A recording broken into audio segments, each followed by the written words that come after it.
Pro dan kontra penindakan hukuman mati sebagai upaya memberi efek jera dan memberantas kasus narkoba belum usai. Kini publik dikejutkan dengan testimoni koordinator Kontras Haris Azhar yang menyebut terpidana mati Freddy Budiman pernah mengakui sejumlah praktik suap oknum aparat penegak hukum berada di balik bisnis narkoba hingga miliaran rupiah. Jika testimoni ini benar adanya, banyak yang menilai produk hukum apapun yang dikeluarkan untuk memberantas kasus narkoba tidak ada artinya. Kami akan membahas persoalan ini bersama Profesor Hermawan Sulistyo, analis politik dan keamanan LIPI, dan juga dengan sejumlah narasumber. Tapi sebelum saya berbincang dengan Mas Kiki, mari kita simak terlebih dahulu informasi mengejutkan yang beredar di publik saat 4 terpidana kasus narkoba dieksekusi pada Jumat dini hari. Sebuah catatan dirilis oleh Koordinator Kontras Haris Azhar berisi pengakuan terpidana mati Freddy Budiman. Dalam catatan tersebut terdapat banyak pengungkapan yang mengejutkan. Kita saksikan bersama. Haris menceritakan pengalamannya saat bertemu terpidana mati kasus narkoba Freddy Budiman di Lapas Nusa Kambangan 2 tahun yang lalu. Didampingi kepala lapas dan pendamping rohani, gembong narkoba ini membeberkan keterlibatan aparat negara dalam penyelundupan dan peredaran narkoba di Indonesia. Kepada Haris, Freddy mengatakan ada petinggi kepolisian berpangkat inspektur jenderal yang terlibat, namun ia tidak mau menyebutkan nama. Kejahatan seperti narkoba itu kejahatan yang sistemik. Dia menyebutkan bahwa ada orang-orang di balik institusi yang membantu dia mendatangkan narkoba itu ke sini. Dia sebut dari misalnya dari BNN, dari Mabes Polri, dari Bea Cukai gitu ya. Dia bilang saya kan mau datangkan, saya mau datangin barang yang banyak besar gitu. Ya, saya harus acarain gitu. Terus orang-orang itu yang di balik telepon dari beberapa institusi itu minta atau nitip harga, bahasanya begitu. Dia bilang saya nggak pernah takut sama nitip harga karena mereka nitipnya 10.000, ada yang 30.000. Dia tanya sama saya, Pak Haris tahu nggak berapa harga barang per butirnya yang saya dapat itu dari pabrik? Saya bilang 50.000. Dia bilang salah Pak, cuma 5.000 perak. Dan saya jual barang itu di Indonesia harganya 200.000 sampai 300.000, range-nya begitu. Jadi kalau orang mau nitip 10.000, 20.000, 30.000, dia bilang saya nggak pernah takut. Ada dari institusi BNN, dari Polri, dari Bea Cukai, bahkan dia bilang dia cerita sama saya pernah bawa mobil Pak, bintang 2, dan si bintang 2-nya ada di samping kiri saya Pak, saya yang bawa mobil dari Medan ke Jakarta, dan di belakang itu isinya barang narkoba semua. Nah dia menyebutkan ini semua dalam konteks ini gimana nih gitu, selain nggak adil kok membongkarnya setengah-setengah.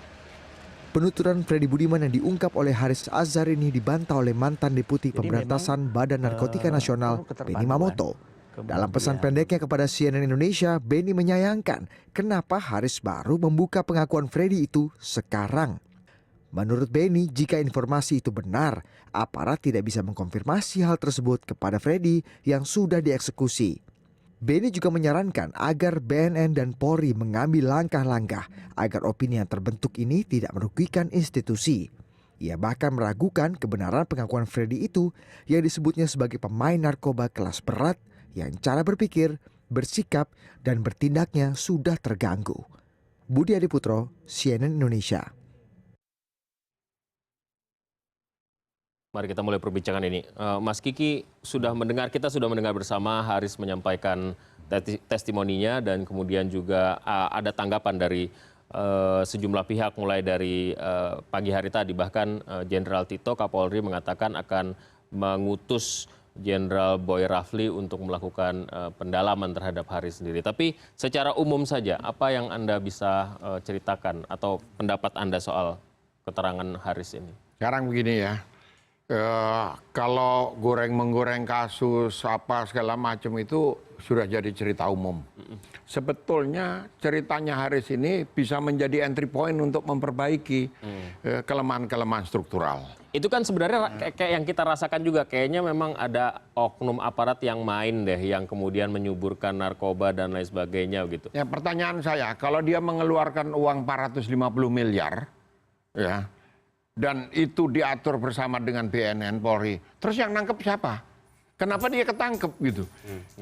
Kan berarti Orang yang kan ada good cop, bad cop nih. Kalau di film-film kan kayak gitu, gimana? Nah, kalau good cops dan bad cops, kalau di dalam tradisi Kontras, saya kebetulan dulu pendiri, co-founder dulu. Itu kita investigasi dulu. Jadi tidak ada argumen, oh itu bukan tugas saya. Tidak, justru tugas Kontras dan itu dilakukan dengan baik selama ini adalah melembagakan, membawa persoalan ini ke institusional, jangan ke individual. Itu yang kita lakukan dengan kasus Ini kesannya Munir. Anda menangkap bahwa ini cerita Haris. Cerita Haris whining gitu. Wah, saya dengar, saya masuk. Contoh, kita sudah telepon nomor pengacaranya. Beberkan nomor pengacaranya ini. Siapa namanya? Kan ada datanya di pengadilan, ada itu. Itu pekerjaan Kontras. Kita latihkan dulu di timnya. Jadi investigator di Kontras itu kita latih. Kita latih, kemudian mencari bukti-bukti kapan, di mana, siapa, bagaimana, apa yang terjadi. Baru kita ngomong ke publik gitu. Karena kalau ceritanya seperti ini, lalu kita nggak tahu. Tapi begini Mas Kiki, Ya. cerita Freddy Budiman ini rasa-rasanya dekat dengan apa yang kita dengar di masyarakat. Bahkan walaupun tentu saja dengan dalam konteks yang berbeda, kita pernah punya sejarah di negeri ini bagaimana seorang penjahat kemudian menyumbangkan uangnya untuk operasional kerja polisi misalnya begitu dan lain sebagainya dan lain sebagainya. Makanya pertanyaan saya, yang nangkep itu siapa sih? Masa Satpam? Gitu. Nah, kalau yang nangkep polisi juga, lalu apa? Katanya dia sudah mengeluarkan 450 miliar. Itu satu. Itu ya. uang besar ya menurut hitungannya uang besar dan mestinya 450 sampai miliar langit-langit kan itu ya. nggak sedikit itu. Satu kamar itu. Yang kedua ya, ada ya apa yang disebut dengan sindrom 1984. Orwell nih, ini George Orwell. Jadi orang kalau dalam situasi terpojok, terpepet gitu, dia berusaha merangkai satu cerita yang membenarkan cerita dirinya sendiri. Oke. Nah, itu bohong, tapi lama-lama dia percaya. Percaya. Karena Itu semacam ilusi gitu ya, halusinasi. ini contoh, saya tahun 65 itu ketemu ke Omar Dhani. Saya bilang, Pak Omar, itu bagaimana dengan rapat briefing mengenai revolusi di Puncak? Nggak ada, itu bohong, itu dibikin itu sama penyidik gitu. Terus saya bilang, saya punya Catatannya. risalahnya aslinya, dokumen aslinya gitu. Kaget dia. Jadi sepanjang di penjara, itu dia berusaha meyakinkan ceritanya itu seperti ini sampai dia sendiri percaya. Ini kita sebut sindrom 1984 dari bukunya Orwell itu, George Orwell. Nah, dugaan saya itu yang terjadi dengan Freddy. Karena apa? Kalau kata Benny Mamoto ini orang gila aja. Enggak. Menurut saya dia akan gunakan semua cara, termasuk jadi mualaf, untuk mengesankan jangan-jangan kalau saya masuk Islam dengan jidat yang hitam, itu bukan masuk surga, bukan masuk surga. Dia akan dibebaskan gitu loh, karena ada perlindungan politis di sana. Gitu. Buktinya apa? Dia masih datengin cewek, dia masih main itu karena dia merasa itu. Yang ketiga, ya ini ada, saya kok nggak percaya ada Jenderal TNI bintang 2 dari Medan ke Jakarta, goblok banget itu jenderal. Nggak pernah ada cerita. Ada kemungkinan dia nggak bisa membedakan bintang 2 atau melati 2 gitu. Kalau melati 2 mungkin, sangat mungkin. Nah, banyak lagi yang nggak masuk akal kalau menurut saya. Kenapa? Saya terbiasa untuk investigasi yang beginian ini. Artinya begini, sebenarnya mulai dari awal lah, ini kan sebenarnya kan cerita yang mengejutkan. Kalau misalnya pada akhirnya first hand Haris mendapatkan itu. Langkah selanjutnya harusnya dikonfirmasi. Harusnya begini, ya. Dia ini kan mimpin lembaga. Lembaganya di Kontras itu banyak investigatornya. Banyak itu. Jangan bawa keluar dulu, ini informasi menarik. Tapi sudah dikatakan oleh Haris, sudah dilakukan, mencoba untuk memverifikasi, mengkonfirmasi, nggak ketemu tuh. Di pengadilan pledoinya nggak ada. Kita kasus yang sangat sulit, penculikan 98 itu 1000 kali lebih sulit dari ini bisa dilakukan. Anak Kontras jago-jago kok harusnya. Jadi ini ada personalisasi cerita dan bukan institusionalisasi cerita sehingga ceritanya tuh ceritanya Haris, bukan ceritanya Kontras gitu loh. Kalau ceritanya Kontras, kan bisa datanya ini, nggak sulit kok nyari gitu. Dan jangan buang badan, oh ini bukan tanggung jawab saya gitu. Ya, oh dia pimpin lembaga. Perlu nggak kemudian untuk lembaga-lembaga yang kemudian ditudingnya, itu kan lengkap tuh TNI, Polri, Lapas, Bea Cukai. Presiden. Itu harus kemudian membuktikan bahwa omongan Haris atau omongan Freddy melalui Haris tidak benar. Oh iya, kenapa? Ini tidak bisa prima facie ya di depan kita bilang ini salah atau dia benar. Pertama kredibilitas sumber beritanya gitu. Ini orang yang ngaco lah katakanlah gitu. Kalau sistem itu korup seperti ceritanya Haris, ya, ada hakim yang memutuskan hukuman mati lah. Apakah kalau dia bagian dari korup sistem yang korup itu? Tidak ada yang mati. Nggak ada yang mati, lepas kan gitu. Nah, ini informasi yang menarik yang bisa jadi membuka kotak Pandora, membongkar yang lain. Yeah. Jadi kalau menurut saya harus direspon, oke, ditelusuri. Nah, proses penelusuran itu ditransparankan ke publik, misalnya BNN. Yeah. Kami periksa si A, si B, si C, gitu kan. Kalau berani nih, nah, metode pemeriksaannya kayak gini, rekeningnya seperti ini. Coba kita sambungkan apa yang menjadi buah pikir Mas Kiki itu kepada Pak Slamet pribadi yang saat ini sudah terhubung melalui sambungan telepon. Humas Badan Narkotika Nasional. Selamat malam, Pak Slamet. Ya. Malam Mas, ya gimana? Pak Slamet barangkali malam, juga. Yuk, malam. Ya. Apa kabar Mas? Baik, baik. Pak Slamet juga barangkali sudah memantau saya tidak tahu apakah Anda mendengarkan secara langsung apa yang menjadi konferensi pers dari Kontras. Tapi yang jelas berita ini sudah mulai dari dini hari tadi hingga beberapa jam ini. Bagaimana tanggapan pertama BNN terkait dengan apa yang disampaikan Haris yang yang membawa dalam tanda kutip pernyataan Freddy Budiman? Ya, apa yang disampaikan oleh rekan-rekan dari Kontras dari Pak Haris itu mendapatkan apresiasi dari Pak Budi Waseso. Kemudian saya berkomunikasi dengan beliau karena itu sudah di broadcast ke seluruh Indonesia melalui online, sudah semikian marak, maka kami tadi sudah membuat broadcast atau pesan berantai secara resmi kepada media ke seluruh Indonesia pula untuk menanggapi hal itu. Ada 4 hal yang menurut Pak Budi Waseso harus disampaikan. Pertama, Pak Budi Waseso tidak terganggu dengan adanya semacam ini. Beliau akan tetap berpegang teguh kepada aturan, memegang komitmen akan melaksanakan tugas pokok sebagai Kepala BNN, yaitu melaksanakan kebijakan strategis di bidang P4GN, yaitu pencegahan dan pemberantasan peredaran gelap narkotika dan penyalahgunaan narkotika. Itu yang pertama. Yang kedua, kalau memang apa yang disampaikan oleh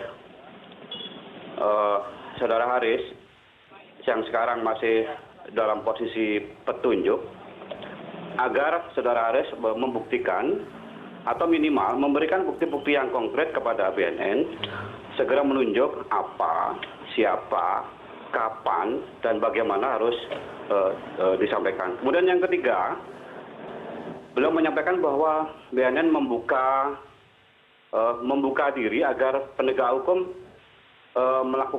bisa melakukan pemeriksaan, investigasi soal ini. Itu yang disampaikan kepada saya. Kemudian yang keempat, kalau memang ada unsur BNN yang karena kebetulan yang disebut adalah banyak unsur BNN yang terlibat betul, akan dilakukan tindakan secara tegas. Itu menurut baik, Pak Slamet. Pak Slamet, ini sebenarnya pertanyaan saya, apakah kemudian feeding dari Haris Azhar ini dianggap sebagai offense atau sebagai umpan untuk evaluasi ke dalam?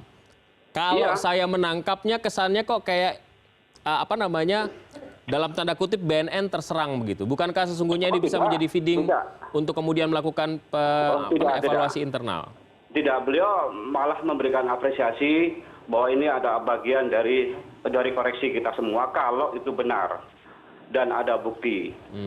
Jadi karena apa yang disampaikan oleh saudara Haris, saya sudah komunikasi dengan yang bersangkutan. Mohon sekali lagi mohon diberikan bukti yang konkret dan kita membuka diri untuk berkomunikasi.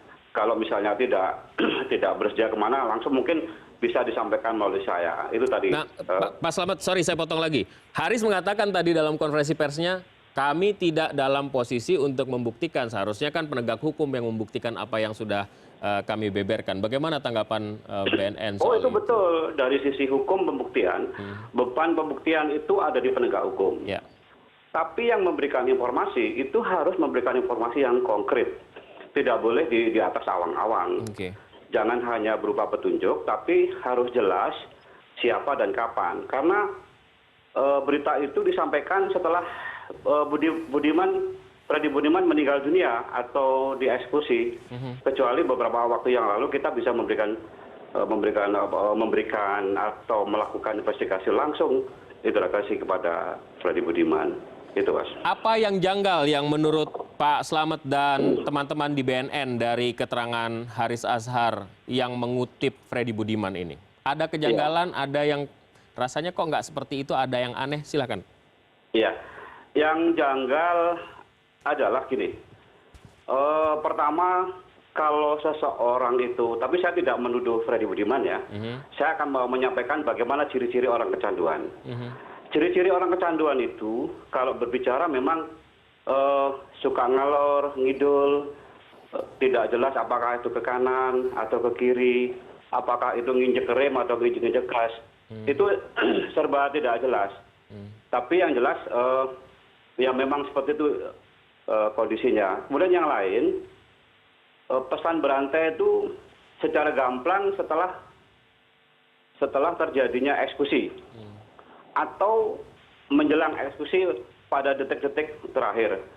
Tentu ini kan ada sesuatu yang menjadi bahan pertanyaan. Kenapa baru sekarang sehingga investigasi tidak bisa dilakukan secara utuh, nggak dari dulu gitu loh. Bagaimanapun juga apabila ini ditindaklanjuti untuk melakukan penegak hukum, maka dari petunjuk ini maka akan dikembangkan. Tetapi petunjuk ini harus dilengkapi dengan alat bukti yang lain. Alat bukti yang satu dengan alat bukti yang lain harus ada persesuaian. Jangan hanya sekedar alat petunjuk. Itu, Mas. Apakah kemudian itu bisa nanti kita lanjutkan lah. Kami akan kembali sesaat lagi, tetaplah bersama kami. Waktunya.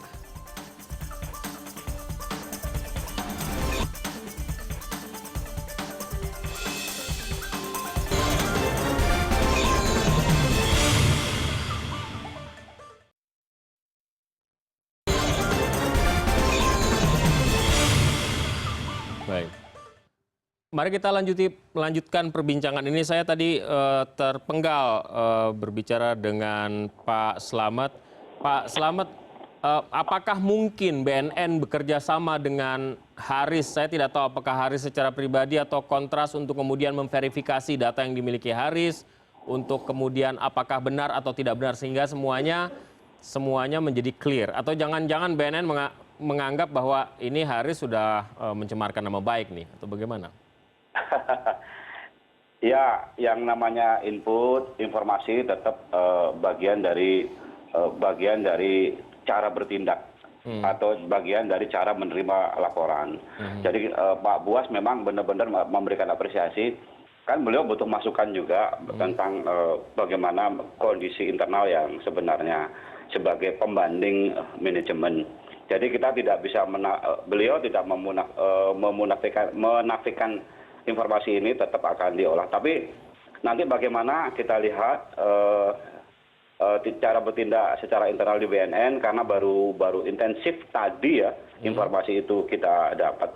Tapi yang jelas beliau mengharap Saudara Haris bisa membuktikan minimal ada bukti-bukti yang secara konkret bisa ditunjukkan kepada kita apa sih sebenarnya yang terjadi, siapa, dan minimal menunjuk siapa orangnya, itu, Mas. Oke. Mas Kiki, kalau dari perspektifnya Mas Kiki, ini cerita diapain nih enaknya? Ini gini, ada sistem yang korup. Oke. Pasti. dan itu 1000% jelas. Tapi seberapa korup? Apakah korup ini the whole sistemnya, keseluruhan sistem? Bagi saya tidak. Kenapa? Buktinya dia ditangkap. Lalu yang nangkap itu siapa? Kan polisi. Ya. Lalu dia disidang, dihukum mati. Kalau seluruh sistem ini korup, dia tidak akan bisa ketangkap. Ya, dia tidak dihukum mati. Itu satu. Yang kedua, lalu dari seberapa korup ini? Biasanya pengalaman saya adalah kebanyakan ada peran intermediaries, broker-broker. Jadi misalnya nih, ada orang-orang yang bisa menghubungkan duitnya Freddy dengan pejabat atau polisi atau tentara kayak gitu. Broker ini yang bermain gitu. Seolah-olah benar-benar ini seluruh institusi Polri ini melindungi dia. Gitu. Sementara memang ada sebagian yang terima uang juga gitu loh. Jadi, kita kan berharap yang ini yang terima uang, yang kemudian merusak belanga susu kita begitu kan, itu yang harus kita, ya kan kita nggak mau lah taken for granted bahwa ya sistem kita nggak sempurna, sistem kita korup, ya so be it, kan nggak kan, kita harus benahi gitu kan. Dan makanya tadi saya usul ditelusuri itu Freddy ngomong itu meskipun dia udah mati, pada periode berapa dia ada ya, lalu dicek seluruh transaksi keuangan lewat PPATK. Data itu kan ada. Nah, kalau 450 miliar tidak mungkin semuanya cash and carry, tidak mungkin seluruhnya transaksi lewat bank. Nah, itu pasti ketahuan. Kenapa? Di atas 100 juta itu terdeteksi pasti. Nah, artinya apa? Kita mulai dari sana. Lalu pejabatnya siapa? Yang menangkap siapa? Nah, repotnya yang tahu nama barangkali ya Freddy ini. Enggak juga. Yang nangkep siapa kan ada. Oh iya. Yang nangkep siapa? Terus pengacaranya siapa? Punya data apa? Kata Haris nggak bisa dihubungin. Saya lihat tadi di kamera ada kok. Oh itu waktu PK, pengacara yang sebelumnya. Ya kan tinggal nanya. Sebelumnya siapa? Sangat mudah gitu. Ya. Pak Slamet, saya mau bertanya soal pola pengawasan internal di BNN. Mas Kiki juga bisa join nanti. Karena kan ada cerita bagaimana kemudian uang itu masuk, ada orang BNN yang diajak ke pabrik di Cina, terus nggak bisa ngapa-ngapain, hanya ngelihat dari jauh. Sebelumnya Freddy sempat ditawari mau nggak keluar, kalau mau keluar harus bayar sekian, kamera CCTV harus dimatikan dan lain sebagainya. Bagaimana sebenarnya pola pengawasan internal, seberapa ketat BNN sebagai institusi mengawasi kinerja person-personnya? Iya, di BNN itu anggaran itu bottom up. Kemudian politik anggarannya di BNN sangat ketat. Semua tugas yang dilakukan oleh petugas-petugas dari BNN, karyawan-karyawan BNN itu sudah dilengkapi dengan anggaran. Kalau memang ada bepergian, itu ada perjalanan dinas, sudah dilengkapi semuanya. Karena apa? Audit dari internal BNN itu selalu bertanya dan sangat rigid audit dari BNN. Oleh karena itu beberapa waktu yang lalu kita mendapatkan kelasnya itu lupa samanya, yang jelas kelasnya bagus dari Dirjen Keuangan. Di situ ada struktur namanya Inspektorat Utama. Inspektorat Utama itu mempunyai komponen-komponen yang bisa melakukan pengawasan kepada staf BNN, kepada penyidik-penyidik BNN ketika melakukan pekerjaan. Dan sebelum ada audit yang sebenarnya, itu petugas dari auditor-auditor itu selalu menempel kepada kinerja petugas dan karyawan BNN itu, Mas. Dan itu sampai sejauh ini dianggap efektif. Apakah ada, tentu dalam sebuah organisasi ada fraud, apakah ada prosentasenya berapa tahun ini yang kemudian mendapat hukuman dan lain sebagainya karena melakukan pelanggaran, dan jenis pelanggarannya seperti apa? Kebetulan saya tidak ada data yang lengkap untuk itu, tapi beberapa waktu yang lalu tidak ada toleransi sama sekali ketika kita mendapatkan seorang anggota BNN yang kedapatan menjadi backing langsung keluar. Yang seperti itu banyak tuh Pak Slamet? Tahun ini ada 2. Ada 2 ya? Ada 2, tahun ini ada 2. Kalau tidak salah ada 2, tahun yang lalu tidak ada, tapi tahun-tahun sebelumnya langsung langsung keluar. Tidak ada toleransi sama sekali. Itu Pak saya kira. Baik. Yang begini ya, kalau di polisi, di Polri itu ada di Propam. Saya tidak tahu apakah mereka juga Propam ini mengawasi BNN ya, atau BNN punya sendiri gitu.